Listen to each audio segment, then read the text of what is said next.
স্বাগত জানাচ্ছি এনটিভির বিশেষ লাইভে। এই মুহূর্তে আমি অবস্থান করছি রাজধানীর শাহবাগ যে চত্বরটি রয়েছে সেই চত্বরটিতে। বেলা একটার পরে এই মোড়টি আন্দোলনকারী ছাত্র জনতার দখলে চলে যায় এবং এখানে আইন শৃঙ্খলা রক্ষাকারী বাহিনী সহ সামরিক বাহিনীর সদস্যদের বিশাল একটা উপস্থিতি ছিল।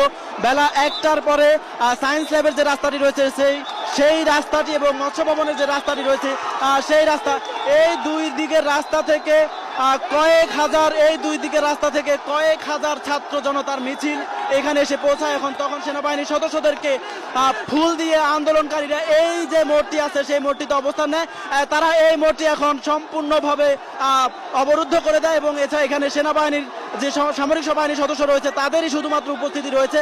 তারা আন্দোলনকারীদের নিবৃত্ত করার চেষ্টা করছে। এখানে আইন শৃঙ্খলা রক্ষাকারী বাহিনী পুলিশের যে সদস্যদের উপস্থিতি ছিল তারা এখন শাহবাগের যে থানা রয়েছে সেই থানার ভেতরে অবস্থান নিয়েছে। তারা আজকে আইন শৃঙ্খলা রক্ষাকারী